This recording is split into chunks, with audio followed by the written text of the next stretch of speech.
kompetensi coaching yang akan Ibu kembangkan. Maka dari itu saya akan mengamati proses coaching yang akan Ibu laksanakan kepada buron. Nah, apakah Ibu sudah siap melaksanakan proses coachingnya? Iya Bu, saya sudah siap. Terima kasih Bu sudah bersedia untuk menjadi pengamat saya ketika saya melakukan coaching kepada Polyati. Nah, sama-sama Bu. Namun sebelumnya ada beberapa hal yang ingin saya jelaskan. Nanti saya akan bertanya kepada Ibu. Pertama, saya akan menjelaskan rubrik penilaian dari coaching yang akan dilakukan nanti. Saat proses coaching saya akan melihat apakah percakapan coaching menggunakan alur delta atau tidak. Alur delta itu terdiri dari yang pertama tujuan umum, menyepakati tujuan pembicaraan yang akan berlangsung. Idealnya tujuan ini datang dari coaching. Yang kedua, identifikasi. Coach melakukan penggalian dan pemetaan situasi yang sedang dibicarakan dan menghubungkan dengan fakta-fakta yang ada pada saat sesi. Yang ketiga, rencana aksi, pengembangan ide atau alternatif solusi untuk rencana yang akan dibuat. Yang keempat, tanggung jawab, memberi komitmen atas hasil yang dicapai dan untuk langkah selanjutnya. Saya juga akan mengamati apakah prinsip-prinsip dilakukan atau tidak. Prinsip coaching sebagai berikut: membangun kemitraan dengan coaching. Terus yang kedua, proses kreatif adalah dilakukan melalui percakapan dua arah. Yang ketiga, memaksimalkan potensi coaching. Selanjutnya, kompetensi inti yang harus dimiliki oleh coaching yaitu: satu, kehadiranmu. Yang kedua, mendengarkan dengan aktif. Yang ketiga, mengajukan pertanyaan berbobot. Saat Ibu mengajukan pertanyaan berbobot, Ibu perlu mendengarkan dengan rasa. Yang pertama, R, receive atau terima, yang berarti menerima atau mendengarkan semua informasi yang disampaikan oleh coach. Yang kedua, A, ask atau tanya. Coach mengajukan pertanyaan berbobot berdasarkan apa yang didengar dan hasil merangkum. Yang ketiga, S, summarize atau merangkum.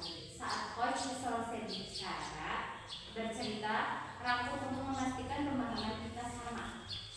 Yang keempat adalah praise. A, praise atau apresiasi, yaitu memberikan apresiasi dengan merespon atau memberikan tanda bahwa kita mendengarkan coaching.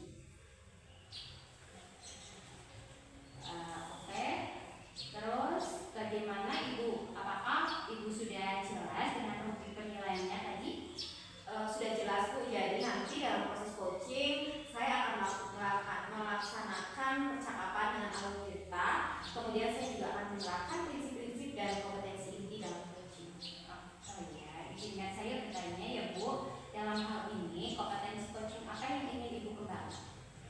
Baik Bu, kompetensi coaching yang ingin saya kembangkan itu adalah yang pertama yaitu mengajukan pertanyaan berbobot, kemudian mendengarkan yang aktif dan hadir. Kira-kira dari tiga kompetensi tersebut apa yang ingin Anda kembangkan secara spesifik? Ingin saya observasi. Kompetensi spesifik yang ingin saya kembangkan pada observasi kali ini yaitu saya ingin mendengarkan secara aktif dan cara saya dalam mengajukan pertanyaan berbobot. Baik Bu, berarti kompetensi coaching yang akan saya observasi yaitu mendengarkan aktif dan mengajukan pertanyaan berbobot. Ya Bu? Iya betul Bu. Nah, seperti apa indikator tercapaian dari tujuan pengembangan yang ingin Ibu dalami sesi coaching ini? Saya harus bisa menyimak dan lebih banyak mendengarkan tentunya Bu. Kemudian saya juga harus bisa mengajukan pertanyaan-pertanyaan terbuka dan pertanyaan yang berasal dari mendengarkan. Oke, iya Bu. Terima kasih. Baik Bu, demikian kegiatan pra-observasi kita hari ini. Terima kasih sudah menjabarkan dengan rinci tentang kompetensi inti yang ingin dicapai dan yang akan saya observasi. Selanjutnya, Ibu silakan melakukan kegiatan coaching bersama Bu Roh. Terima kasih Bu.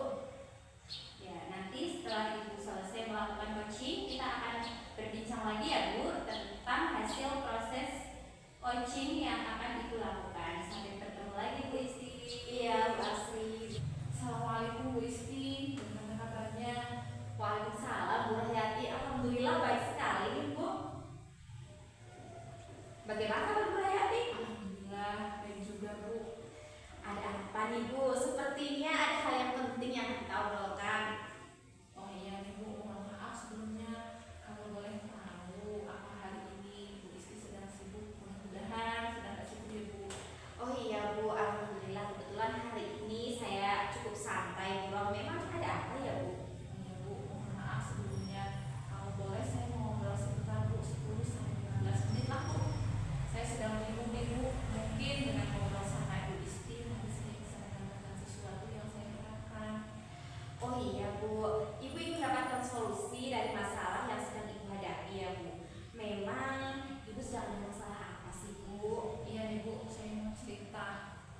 Di kelas saya yang sekarang berbeda sekali dengan tahun sebelumnya Bu. Tahun ini anak susah sekali untuk bekerja sama, bekerja kelompok, apalagi dengan yang lawan jenis, yang sesama jenis aja. Kita pilih teman Bu. Saya kan bingung harus bagaimana Bu. Oh, jadi Bu Rohyati ini bingung ya karena anak-anak di kelas Bu Rohyati ini rasa kerjasamanya ini masih rendah gitu ya Bu. Mereka masih pilih-pilih teman dalam kelompok. Iya betul Bu. Jadi tadi Ibu mengatakan kalau anak-anak di kelas Ibu itu masih belum bisa bekerja sama dengan rekannya dan masih pilih-pilih teman saat mengerjakan tugas kelompok ya Bu. Menurut Ibu nih idealnya kalau sedang di kelas itu seperti apa sih Bu? Menurut saya, mereka seharusnya bisa berkolaborasi Bu dan bekerja sama dengan teman di kelasnya tanpa memandang temannya siapa Bu, agar tugas yang diselesaikan bisa tercapai seperti itu. Iya itu Bu. Terus apakah ada langkah yang sudah Ibu lakukan untuk anak-anak agar mereka bisa bekerja sama dengan temannya di kelas Bu? Saya sih sebetulnya sudah memasukkan metode pembelajaran dengan sesi diskusi peserta didik Bu, dan saya bagi sesuai dengan minat belajarnya seperti itu. Oh, jadi Bu Rohyati ini sudah memasukkan metode itu dalam pembelajaran. Udah sangat bagus itu sebenarnya Bu, karena metode yang Bu Rohyati gunakan itu sudah sesuai dengan tujuan pembelajaran. Namun karakter kerjasama belum muncul ya Bu. Kira-kira sekarang ini Ibu berada di posisi berapa dalam skala 1 sampai 10 untuk bisa mencapai tujuan tersebut? Posisi saya sekarang ada di skala 6 Bu. Yang Ibu Rohyati capai ini kira-kira Bu Rohyati ingin di skala berapa sih Bu? Saya sih jelas ingin ada di posisi 9 Bu. Wah, bagus sekali tuh Bu. Kira-kira nih selain diskusi apa lagi sih, ada cara lain nggak sih Bu yang bisa digunakan untuk mencapai tujuan tersebut? Mungkin saya akan memberikan siswa motivasi agar mereka bisa menghargai dan mau bekerja sama tim tanpa memandang siapa timnya, dan memberikan apresiasi kepada murid untuk mereka yang bisa menjaga kebersamaan Bu. Oh, itu dia di dalam pembelajaran ya Bu. Kalau di luar jam pembelajaran bagaimana kira-kira Bu? Mungkin saya akan mengadakan kegiatan di luar jam pelajaran dengan model bergu yang dapat membawa kekompakan antar grup tertentu dan bisa saling bekerjasama untuk melatih kekompakan tersebut Bu. Oke Bu, itu udah cukup bagus sekali Bu. Nah kira-kira nih berapa jangka waktu yang Ibu butuhkan untuk bisa mencapai tujuan tersebut? Sekitar 2 sampai 3 minggu ya Bu. Terus komitmennya Ibu ini terhadap rencananya ini itu apa kira-kira? Dalam metode pembelajaran, saya akan menerapkan perencanaan kegiatan yang berfokus pada proses diskusi dan penilaian sikap kerjasama antar tim dalam kelompok, sehingga melatih keterampilan kerjasama dalam kelompok dan di luar jam pelajaran maupun di dalam jam pelajaran seperti itu. Oke, kira-kira apa yang Ibu butuhkan untuk mendukung Ibu dalam mencapai tujuan tersebut? Saya akan berkolaborasi dengan kepala sekolah dan dengan sejawat.